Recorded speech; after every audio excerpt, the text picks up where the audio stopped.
Dr. Michael DeGennaro.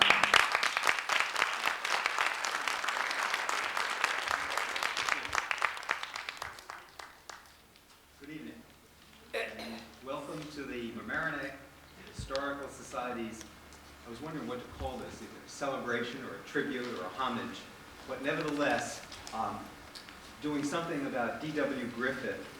And it's really a treat when Gloria asked me to participate. It gave me a chance to learn a lot more about this great director, a man who enriched the history of Mamk when he built and ran a movie studio here in 1919. He made not many films here, only about 7 or 8 from my research, between 1919 and 1926. But among them are some of the best, like Way Down East, which we'll see tonight, Orphans of the Storm, and America. I want to tell you just a few things about Griffith and just alert you to some of the things to see in tonight's film. First of all, he was so unsuccessful as a stage actor and a playwright that he went to work for Biograph Studios almost in desperation in 1908 in order to try his hand at directing films. He was already 33 years old, and he didn't seem to have a very promising future. But when he left Biograph in 1913, just 5 years later, he had made 450 10-minute one-reelers. It was in that time that he had developed his craft and was on his way to fulfilling his artistic genius. In the next 7 years, he made 17 feature-length films, some of them extremely long, like Birth of a Nation in 1915, and one even longer, Intolerance, in 1916. And these films are still considered masterpieces of the silent screen. So it's very surprising that in 1920, he should turn to a rather tired 20-year-old melodrama called Way Down East, and to pay $175,000 for the right to film it. This figure is more than the entire cost of filming Birth of a Nation. Almost everyone he knew was skeptical about this decision, including Lillian Gish, who was to play the heroine. She said, "We all thought privately that Mr. Griffith had lost his mind. We didn't believe it would even ever succeed. After I read the play, I wondered how I was going to make the leading character convincing." Griffith, however, saw in this melodrama the possibilities for a great film. We all know that the melodrama suggests an inferior art form. It has characters who are one-dimensional, either a noble hero or a virtuous heroine who confront some form of evil which he or she eventually overcomes, but not without a violent, life-endangering struggle. Yet, the melodrama has always been successful in arousing an audience's deepest feelings. Despite the variations in the plots, the essential ingredient is always a happy ending based on a notion of earthly justice. To the 19th century theatergoer, melodrama offered ready confirmation of the idea that good does triumph over evil, that virtue in the end is rewarded, and that being poor but honest has its own rewards. If simplistic melodramas like Way Down East were not exactly true to the harsh realities of many Americans' lives, they did at least give their audiences two things. One, an escape from their ordinary lives while sitting in a theater. And two, roles to imagine themselves in outside of it. Eric Bentley, the noted critic and playwright, said, "Melodrama is the naturalism of the dream life." Apparently, Griffith recognized this and all the cinematic possibilities of a stage vehicle that had remained popular for so long. He sensed that audiences would respond to the story of Anna Moore, a poor but innocent country girl who goes to visit her rich relatives in Boston and is then seduced by a rich womanizer. The plot, which I promise not to divulge here, although too bad it's in your program, don't read it. You need some surprises. Has been referred to as an updated Cinderella story that turns into Thomas Hardy's Tess of the D'Urberville, with touches of Charles Dickens, Nathaniel Hawthorne, and Charlie's Aunt thrown in. While Griffith's film does not exactly transcend all of the cliches and sentiments of its source, it does possess enduring qualities, which go far beyond the original. Right now, I'd like to mention just a few things to look for as you watch the film, things which I hope will enhance your viewing experience and perhaps give you some insights into Griffith's art. First of all, notice the film's rich social texture, the background against which Anna's plight is dramatized. The upper-class milieu of Boston is contrasted with irony to the more humble settings of small-town New England.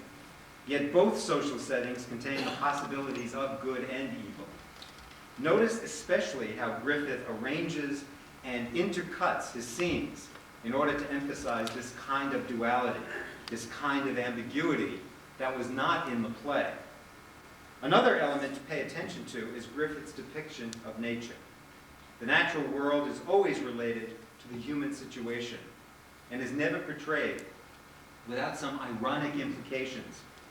It will be evident why Griffith was so meticulous about location shooting, both here at Orienta Point, where he filmed The Storm, and in White River Junction, Vermont, where he filmed the famous climax, of which I will not tell you a word here. There will be an added treat, I think, tonight, for those of you who have lived a number of years in Mamaroneck, for you'll recognize some of the houses and notice some of the natural landscapes that were used in the film. Part of the film's richness is its ability to maintain a fine, delicate balance between the serious scenes of pathos and those brief interludes of comedy. One scene is so intense that when it was shot, it moved the entire crew to tears, and it caused the onlooking father of one of the actors to actually faint. In addition to scenes of rural humor, there's a comic touch that you might say cost Griffith $10,000. The director had paid that sum to a man named Anthony Paul Kelly to write the screenplay for the film. Eventually, Griffith scrapped Kelly's script, but he did retain this one comic bit. And one of the things I'm going to be listening for tonight is to see if anybody laughs at this moment. I have my doubts.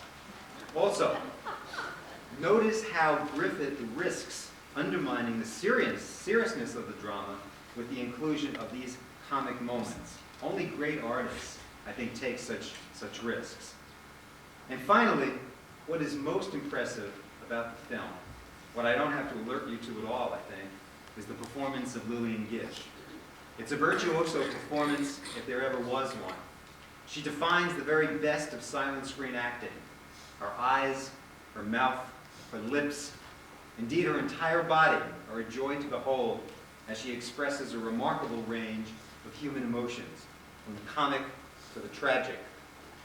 When I was watching the film all alone the other day for a third time, I found myself replaying a number of her scenes just to study her technique.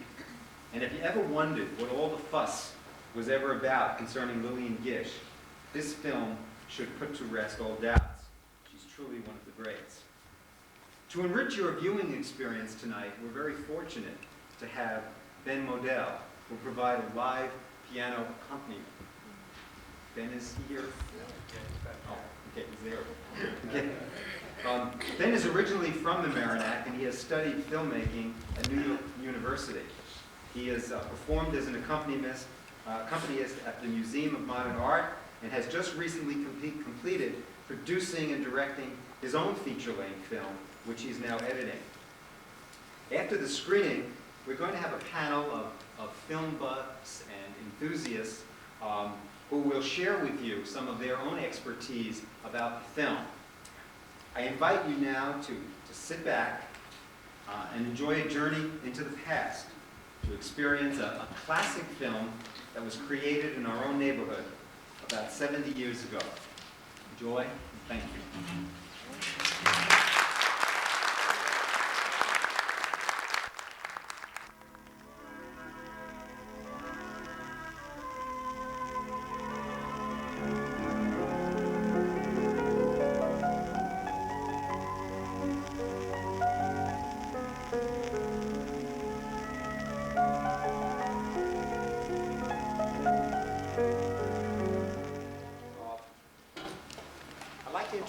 now to the other members of the panel and bring them up here. First of all, Grace Pugh, who's a trustee of the Historical Society, noted artist in our community. Her watercolors of the Mamaroneck waterfront are justifiably celebrated. Grace.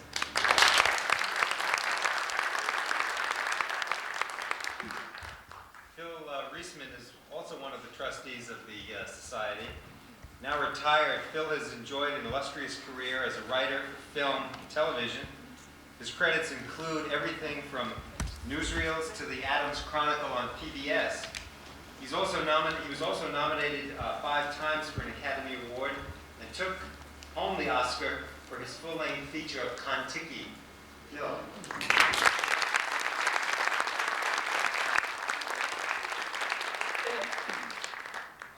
Jack Mamk is another esteemed retired writer in residence. Jack enjoyed a long career as a writer and editor. He once worked for Hallmark Cards and Tellwell Press. When he came to New York, he wrote and edited for Weston Golden Books. Since his retirement, he has continued to write freelance. You may have recently read about Jack's 10-year correspondence with Betty Davis. Jack.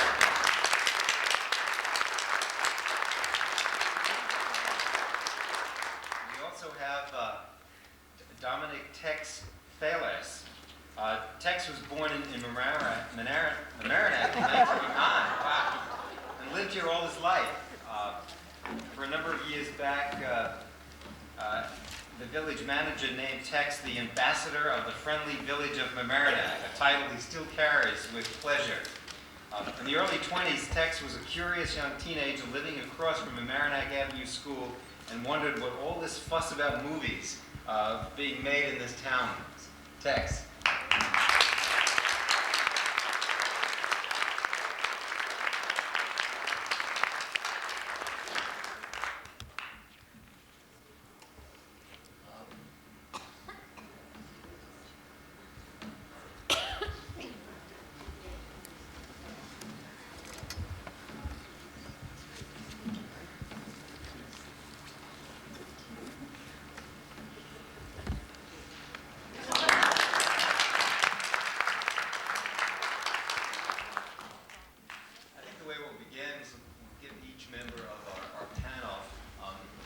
Share with you. Why don't we begin with Grace? I haven't caught my breath yet. I'm still going over the falls. This is the 3rd time that I've seen this film. The other 2 times they've been small. And on this tremendous screen, I can't tell you how different it is. It's so magnificent to be able to see all the little motions of Lillian Gish's fingers and all the actions going on. But then I stop and think, having seen it these 3 times, of Billy Bitzer. Billy Bitzer was the chief photographer for D.W. Griffith. And I think of it, especially when you read, as I've been doing lately in every book I could find, about the blizzard in March out there on Orienta or Satan's Toe, and those people, all those actors and cameramen waiting for this to happen, this blizzard, and out they go, and when you realize what Lillian Gish went through with no more clothes on than you could see, just little shoes. She fainted sometimes. They would have to go out and bring her in on a sled and bring her to, but they didn't dare bring her into the house. And they'd build little fires and huddle around and try to get warm. The cameramen had their assistants down in the snow, all hanging on to the legs of the camera so they wouldn't blow away. And as a painter, having been out with an easel when it blows, can you imagine being in that gale? So these are the things I was thinking as I watched up here. The other thing, then skipping up to the story about the actual flow and the breakup of the ice, there are different versions. One, it's all up at White River Junction, but one version says they got out with saws and dynamite to make these ice flows happen. another version says that they were also hand-built wooden ice floes, pieces of ice that were lugged up there, and then that a fire engine, a fire pump, a 1918 fire pump from Mamaroneck went up to create enough circulation in the water to make all these ice floes flow. And then when you read what Lillian Gish in her autobiography says, and what Richard Balcom will say, 20 times a day for 3 weeks, she was lying there, floating away with her hand draped in the water, her hair in the water, and Richard hopping around. Then not only was it up there at White River Junction, but it was down in Farmington, Connecticut, and in between they flashed you Niagara Falls. You got the great big flow, that's Niagara Falls. So then at Farmington, they found a nice, reasonable waterfall, but it was summertime. So this is what I sat there studying how to put together a real sawed-up ice chunk or one made out of wood. Now, maybe somebody in this audience is going to tell us, but I tell you, I keep studying and I'd like to know. That's enough on that subject. The other thing I would like to share with you is that in Mamaroneck, I'm very interested to see what buildings I can recognize. Now again, some of you are going to do a lot better than I did, but the one that I concentrated on was 660 North Berry Avenue. And it came into my life because I had a letter from Francis Hunter Beecher, 78 years old, and he was there when Way Down East was being filmed here in Mamaroneck, and also Orphans of the Storm. And I had a letter, and I also had the letter that he wrote to his niece, Viola Beecher, who was out there somewhere, Viola. And so I had brought it, and I was going to read an excerpt, but I see I really shouldn't take the time to do it, but I'll just say that he mentions the 5 members of the Beecher family, and he mentions Adrian Munger, and Irma Brennicky, and Audrey Hare, and his dog Mike. And Mike got $5 a day when all these kids piled into the wagon to go to take part in the movie, but Frank only got $1.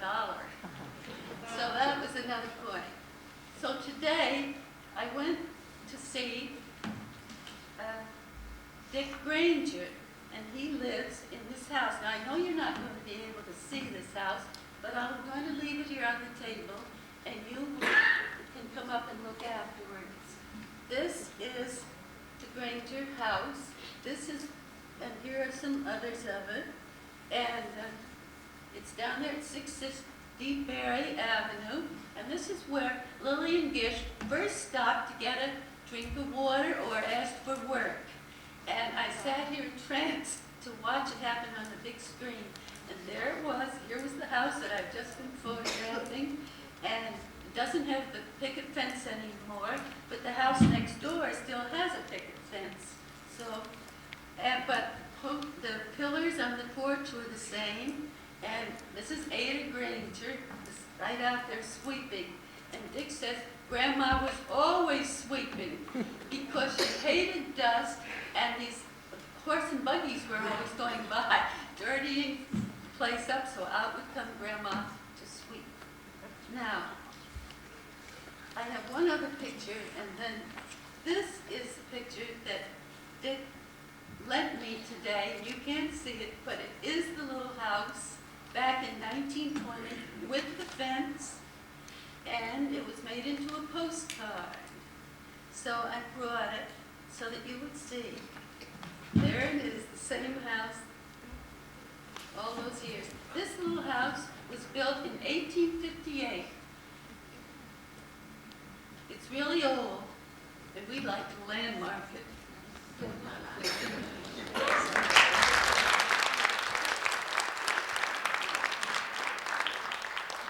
Okay, next we'll have Phil share some of his observations.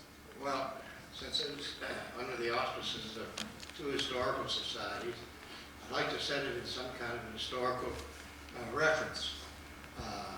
You probably know, maybe many of you, that at one time the center of motion picture production was in the East. New York City and the environs around New Jersey and New York, there were 95 different film producing companies. Nobody had gone to Hollywood. California was not a production center at all. There were 95 in the New York area, and in Westchester alone, there were 13 moving picture production companies. And I've been able to, there are probably more, but I've been able to locate 3 in New Rochelle, 1 in Mount Vernon, 6 in Yonkers, 1 in Scarsdale, and the 1 in Mamaroneck, of course, which was the Griffith studio. And it was the last of the production centers in Westchester. Between 1908 and 1929, the reason that production, if events had been different, and I think this can be laid to Thomas Edison, today we'd be living in Hollywood. Hollywood on Long Island Sound. We'd all be calling each other sweetheart baby and wearing dark glasses in the daytime, in the nighttime, and our wives would be wearing Gucci galoshes. But it didn't turn out that way, and the reason it didn't was that Thomas Edison, who was a prolific inventor, was also very litigious.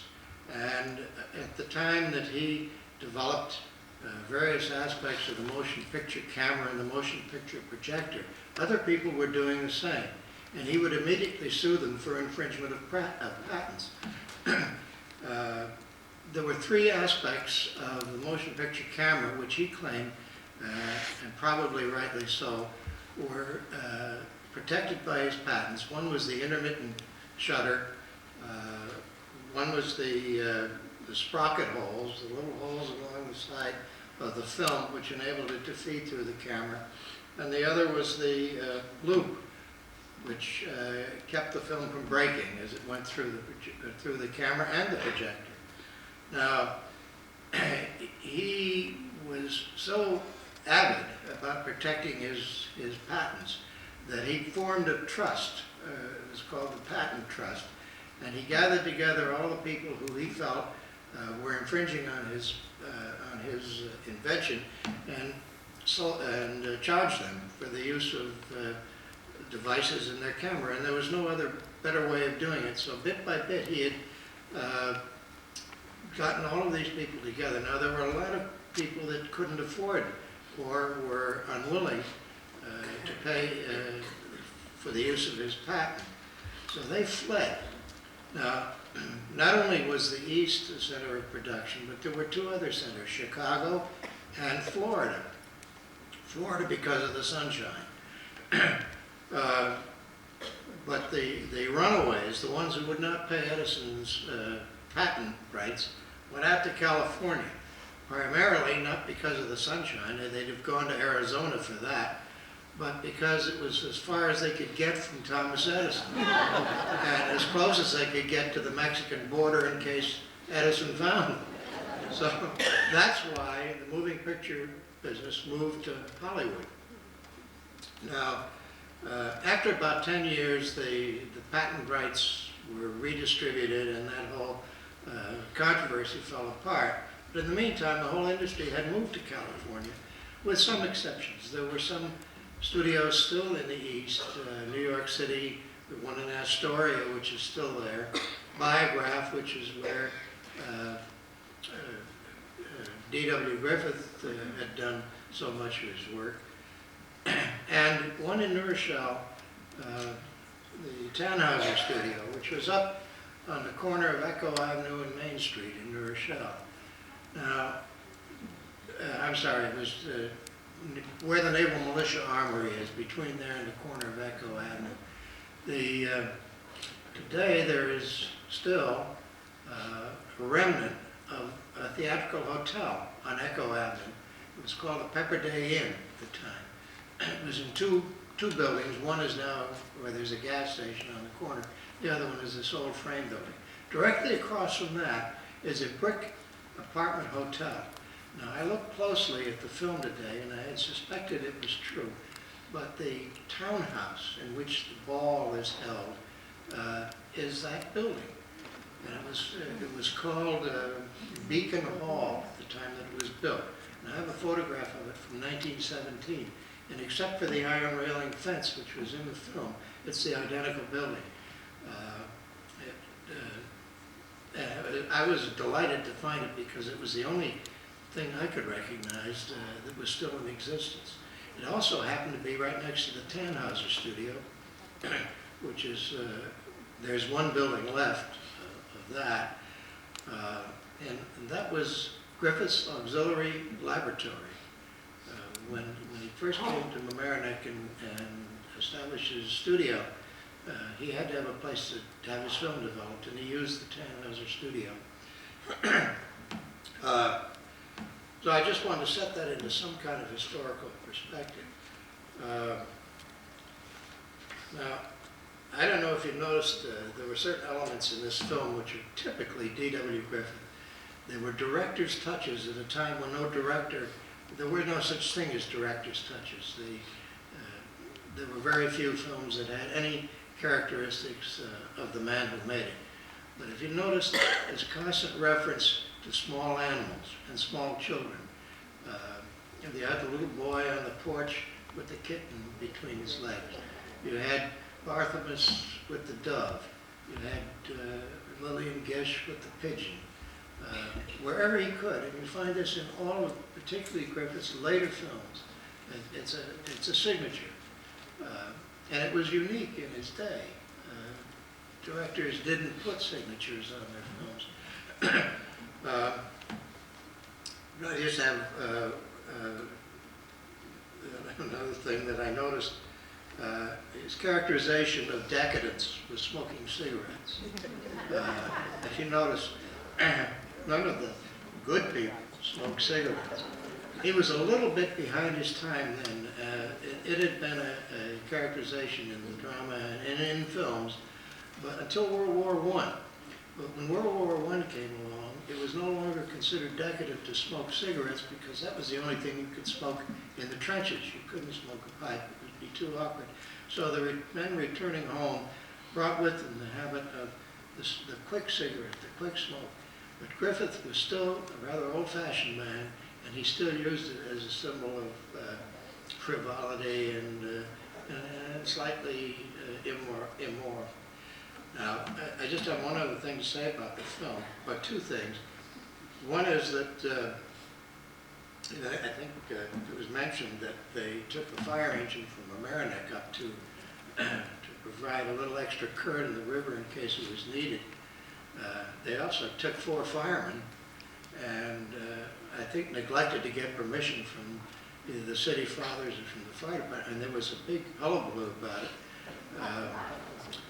which was finally squelched. I think as the picture became very popular, they decided not to get angry about it. But they took a pumper up at a time when there wasn't that much fire equipment available in the city. A fireman named Walter Weber told the story in 1975. He got $20 a day for going up there, which was an enormous amount of money.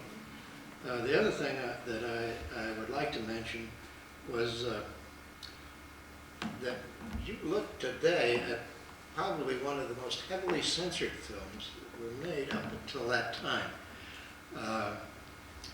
In 1920, when this film came out, there was already beginning to be a lot of reaction against the content of American films.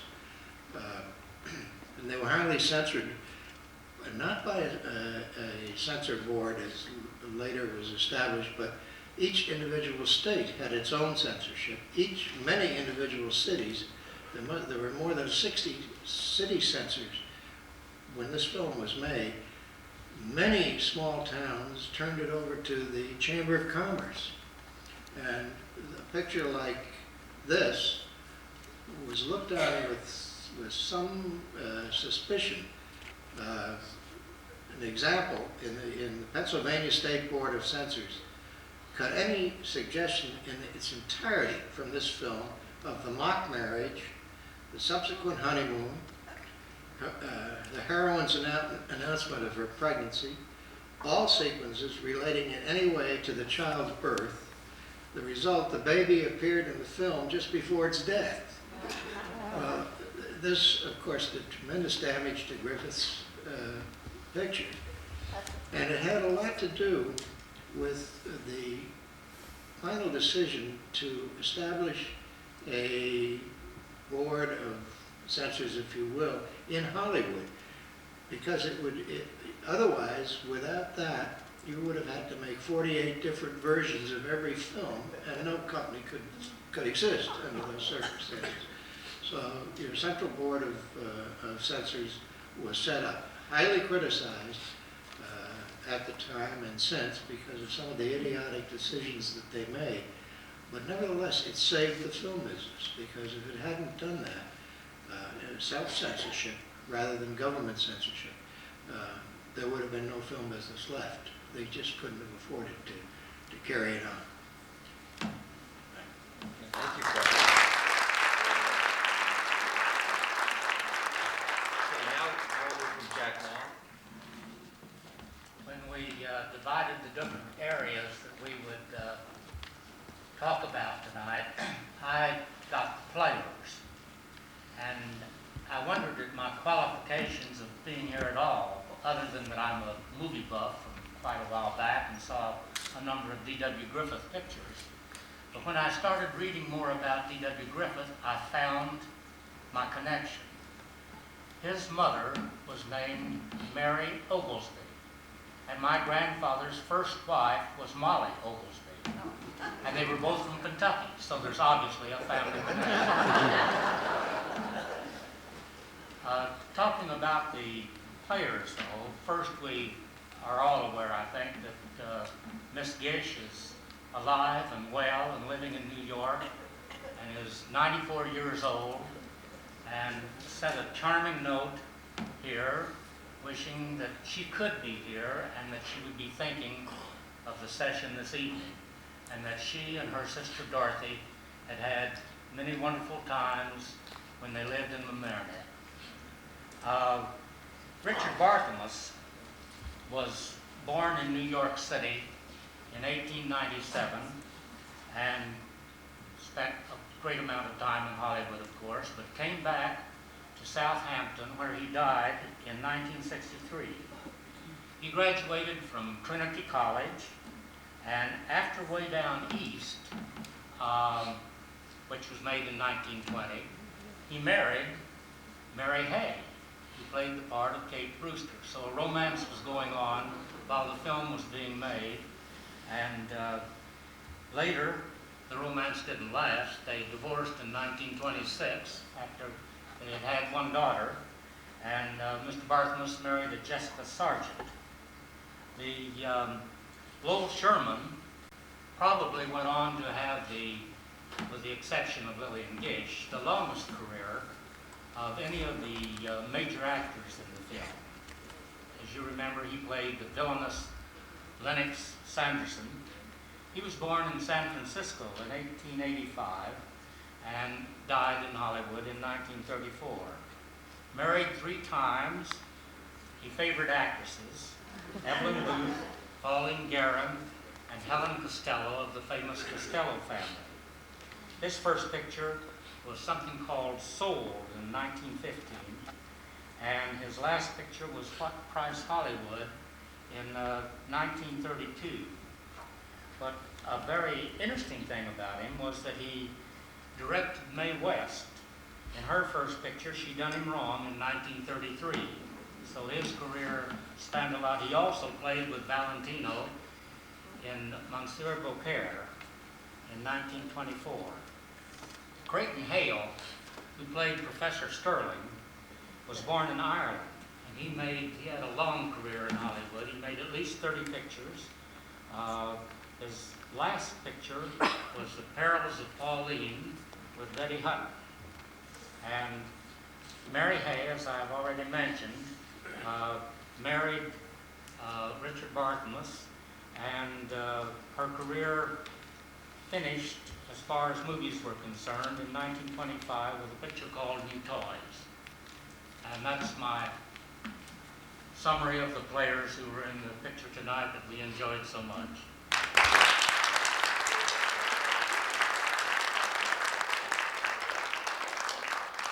Now we'd like to hear from Tex and hear some anecdotes about Tex.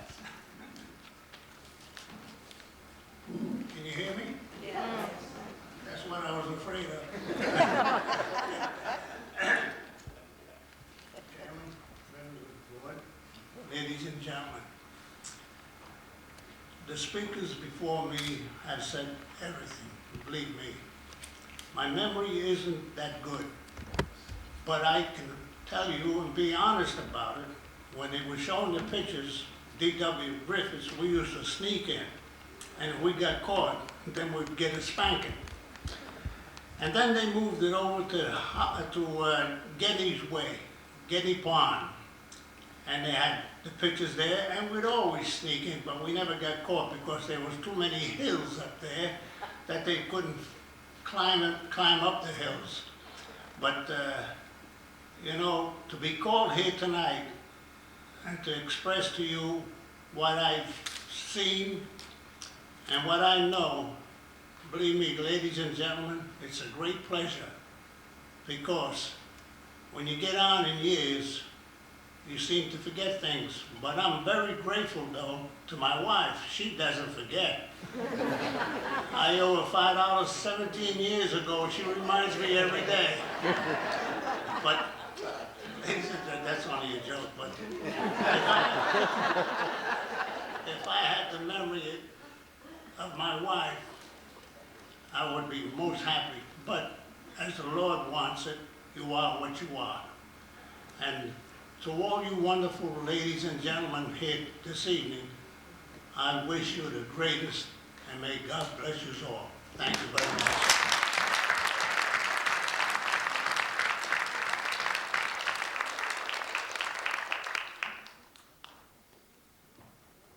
Okay, I'm just going to make a few comments about film itself, film as a work of art. Before I do that, I was concerned about that $10,000 laugh, and I know Gloria laughed, so it worked for somebody. The bit was when Lillian Gish meets her rich cousins, and she's sitting down between the two of them, and she's ready to shake their hands, and she has these gloves on. Pull off the glove and it snaps back. And D.W. Griffith, he loved a little thing like that. That was the kind of human touch, okay, that no matter what else he was doing, he would invest in a film. So he may be preoccupied with this spectacular climax, but he was also very concerned about such details as that. The thing that I noticed about the film, say as a teacher of film, as a student of film, was something that put the film in a class with, say, some of the other filmmakers of his time, people who were filming, particularly in Germany, and the Expressionists. D.W. Griffith wasn't such an avant-garde artist as that, and he was making a very old-fashioned kind of a melodrama. Nevertheless, the film is beautifully designed in terms of this concept of duality. And that, I think, comes across in the technique of the intercutting. Okay, one scene would begin and then it intercut with something else to remind you of something else going on. Where it's most bizarre, okay, is in the very beginning of the film, when during the wedding sequence, the mock wedding, when Anna is getting married and she drops the ring. And at that moment, there's a cut to David at the farm, who for some bizarre reason is sleeping in the middle of the day. But then since he's a poet, that's okay, I guess. But he wakes up as if there's some kind of a vision, some kind of a revelation. And this very strange intercutting establishes a rhythm in the film and a dynamics that continues. And I think it's his way of showing us something about the world, the ambiguities that do exist. For example, nature, as I mentioned in the beginning, to be alerted to that. You know, as Phil mentioned about all these wonderful little touches of the animals. Well, all of that is very romantic, very picture postcard-like. But yet he also presents a picture of nature as being very hostile. And we get whether it's a summer idyllic, bucolic scene, we also get the harsh winter blizzard of nature as a force. And certainly you get that balance. And probably that balance in nature is part of the concept in melodrama between judgment and mercy. Nobody in this film seems to be all good or all bad. There's always this, you know, this mixture that is going on. I think the film works out again beautifully in that design, and it could be studied for that reason. Another little intercutting situation comes up when David proposes to Anna. Does anybody remember what the intercut is there to show you that now we're getting something good and there's going to be something very ominous? Anybody remember that? Does anybody remember about Martha? Yeah, you know, you get Martha's revelation takes place at that time. So just as Anna's future seems to be very secure at this moment, you know, that she's, you know, the love of David is being expressed, her fate is perhaps being undermined again, okay, in this situation. And this, again, is what I'm trying to say here is that D.W. Griffith had a handle on his materials. That it seems like he was working with a very old-fashioned, clanky play, a play that was really tired on the stage. And yet he took those, you know, that material and he invested it with his own kind of artistry, and sort of dared to make such a thing. As if somebody today would take, say, a genre like the soap opera and say, I'm going to make this into something, you know, artistic, something meaningful, something of value. Only because I know people will go to a soap opera type of thing, the mass audience will appreciate it. And I think that's certainly one of the reasons why Way Down East really works as a fine film and one to be remembered. Thank you.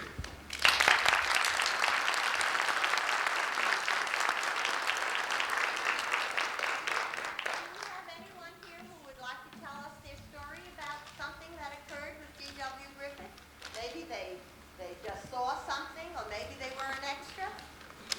I know Mr. Kosher saw something when he was just a little boy. How's about telling us? My brother told me. I was about 7 years old. Stand up, Kosher.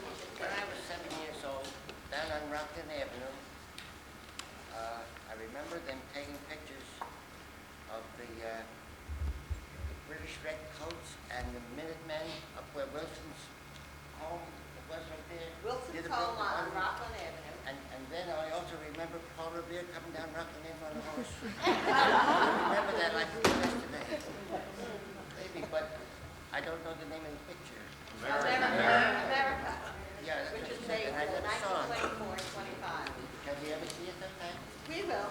Film that. Thank you. Tony said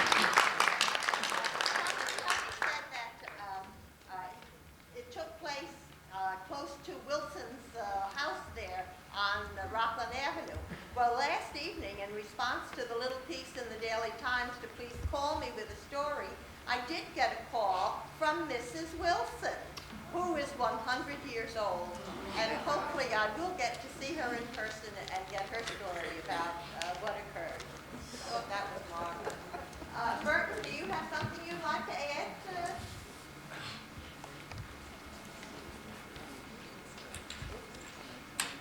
Well, I told Gloria what she asked for some information.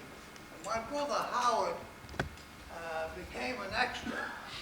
It so happens that at that time my father was the local lawyer, was the attorney for the school board. And the school board was quite annoyed because there would be a word out that they needed some boys as extras, provided they were the right size to be men, and get into a costume. And when that word got out, about a half of the boys in the senior class were missing. Well, anyway, my brother tells the story that he got down, by the way, when you were an extra, he went down to the village square here, and there were buses available to take you out to Griffith. When you got your costume, inside the costume was a long ticket. And on that ticket, there were pieces that were torn off. The first piece that would be torn off would be for lunch. And the next piece would be to the paymaster, and you had a $5 ticket or maybe a $10 ticket. And the last part of the long piece was your passage to get on the bus back to the village square of Mamk. My brother, so happens, was a pretty tall guy. As a matter of fact, he's 6'5", and at that time, the costume that he was given as a soldier didn't fit, and the pants and the top didn't match, didn't come together, and he had to swap off with another fellow, and it turned out that that other fellow was an officer. And when Howard, my brother, came to collect, he found that he had a $10 ticket instead of a $5 ticket, which caused a lot of trouble with the fellow who had swapped the clothes.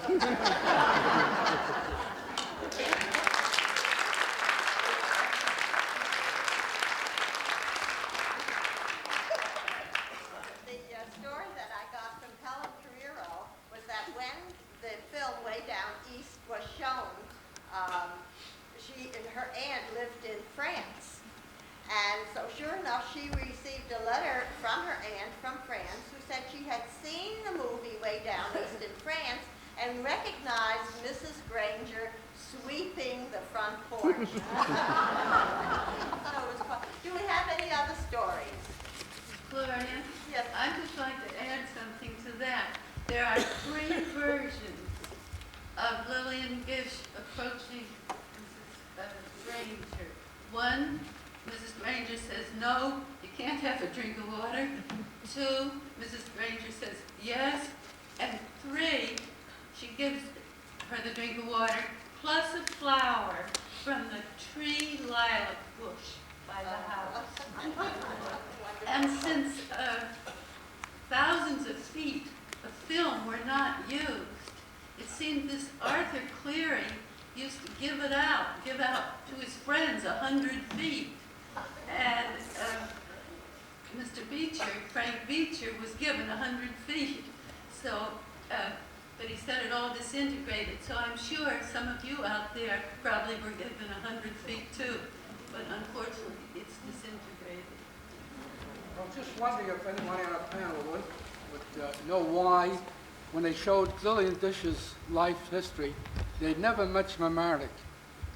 They showed it a couple, 2 or 3 times, different ones, but they never mentioned Mamk. They mentioned Griffith Studio, but never mentioned Mamk in it. Is there any reason for this? They do say Griffith Studio, Orient Point, Mamk. They do.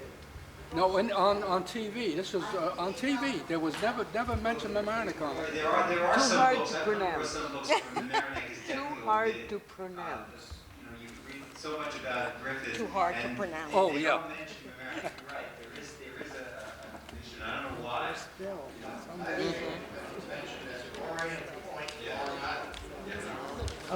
And also, Billy Bitzer went on being a cameraman, but not with D.W. Griffiths.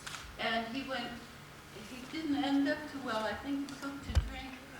Yeah. And he died in the 1930s or 1944, sometime around like that. But he was a wonderful cameraman. I don't know if Harry Marvin is here today. No, Henry Marvin is not. I did call his house today, and he was not able to come to the phone, but I did speak to Muriel, his wife. And Harry Marvin is Harry N. Marvin II. His grandfather was Harry Marvin #1, and it was his grandfather who was connected with Biograph Studios, which was one of the first big film producers here in the United States. And way back in the early 1900s, D.W. Griffith worked for Biograph as an actor. And it was Harry Marvin's grandfather, Harry Marvin #1, who suggested that he be a director rather than an actor, that he must have seen the talent in D.W. Griffith. So really, we have a connection right here in town of why D.W. Griffith became an actor, a director. Do you have anything to add to that, sir? Well, I'd like to talk about something of the impact that the arrival of the studio had on Mamaroneck. Griffith came to Mamaroneck from California. He'd made a big success with a Civil War film and several pictures, Intolerance, Birth of a Nation. But he was not happy in Hollywood because it was studio controlled. Now, he never had a studio of his own until he came to Mamaroneck. And he also wanted to be near New York City because he was very theater-oriented. Excuse me. And he felt that he was being refreshed and reoriented by his proximity to the theater. Now, the community of Mamaroneck was not too thrilled with the arrival of a moving picture company. This was in the 20s, and movies had already begun to get kind of a scandalous name. And Mamaroneck was not a factory town. It was primarily real estate, and there was a harness works and a pickle factory, but there was no smoke industry. And they were reluctant to get any kind of a factory, particularly out in Orienta, which was the most exclusive residential district. But it was a smokeless industry, so they sold him the property. But there were a lot of people who welcomed the arrival of the movie company as though it was an open gate leprosarium. They just didn't think that it fit into the community. He got off to a bad start because he knew he needed an enormous amount of electrical power to operate his lights. And when he was operating his lights, the lights on Morietta Point would go dim and in some cases would go out. So he was not immediately welcome. But he overcame that by importing power from the mainland. They ran a line over to Grecian Point and then hopscotched it over to Edgewater Point. So the company proceeded then to ingratiate itself the best way they could with the community. The Gishes took up residence in a small stone and shingle home designed by Stanford White, which I think still exists on the corner of Bleecker and Walnut Street in Mamaroneck. Griffith himself had a cottage in the studio grounds, but he seldom stayed in it. He commuted mostly from a New York hotel, but he was careful to invite local people to come and watch filming, to participate in it. Neil Hamilton, who eventually bought a home on Heathcote Hill, was observed going to Mass every day, which helped. I think the Gishes went to church. They came, and the two girls, Dorothy and Lillian, and their mother, and no one seemed to object to sharing Larchmont Banner Beach with a man like Neil Hamilton, who was so handsome he looked like he was wearing his arrow collar even while in swimming. The Gish girls had been entertained in some of the more respectable drawing rooms, and none of the help had quit, nor did they have to count the silver after they left. Barthelmess had sailed as a guest at the Larchmont Yacht Club, and it was noted that both the flag and the burgee was still flying the next day.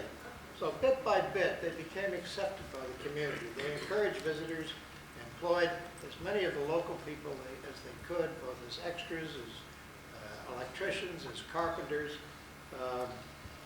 And by the time the poor man went bankrupt in 1925, they were very well accepted. The problem was that when the place went up for sale, as it had to satisfy the creditors, it was bought by a man from New Rochelle who was also a moving picture man. He was the head of educational films, which made slapstick comedies, and now this really began to worry people because he was not, they feared, the same caliber of person as Griffith had been. But before he could buy it, they made him agree that there would never be another moving picture studio in Orienta. That went into the agreement. And in fact, they tore the buildings down and built residences. Yes, do you have a question? It seems it's so advanced artistically. The scenes of the pastoral scenes, the expression of the way a fish handles herself. It's today. It isn't something that you see in most of the other films of that era. That's what makes it so beautiful. Yes. Do we have any other questions? Yes. Where did it get the $175,000 in those days? The Way Down East, by the way, was the only successful money-making film that he made here in the Marinette. That film grossed over $1 million and really helped carry him for the number of years. Orphans of the Storm just about broke even, and he lost money on the others. So. Well, he made his money out of Birth of a Nation. So he arrived in the Marinette with quite a bit of money, and he proceeded to lose it by mortgaging every film to make the next one. He was a bad businessman, a great artist and a bad businessman. Yes. Exactly where were the studios in Orienta? The studio was out on what you call Satan's Toe. Yes. You go down Orienta way to the very end. You make the sharp right, and you continue on to the very end. And just to the right, there's now a gateway that you really cannot go in. It's a private property out there on into Satan's Toe. By the way, the Flagler's house that was out there, that was the big building that was there, did burn. It was a huge fire. It was a big yellow house, gorgeous furnishings and everything that Flagler, who was connected with Standard Oil, had built. And that burned down. 1925, a very cold winter. The firemen went out there, but they had no water to put it out, and they just burned. And the studio was taken down, as Mr. Reisman said, because it was not to be used as a film movie-making place anymore, and it was taken down board by board. Bernard Frioli tells me that he obtained some of the boards and built John Quadrini's house, John Quadrini's mother's house for her on Waverly Avenue. I'm also told by Red Donahue, New Donahue, that he and my uncle, who were young men at the time, had a small pickup truck and made countless number of trips back and forth out to Satan's Toe to pick up scraps of wood to put in the backyard for their mothers to burn in their stoves for that winter. So that was the end of the movie business here in the Marinette. I would like to. Gloria, Yeah. it was also taken down to City Island, and one of the boatyards was had the building built. Yes, to that it was huge bits of lumber there that were used in quite a number of places. I wish to thank all of you for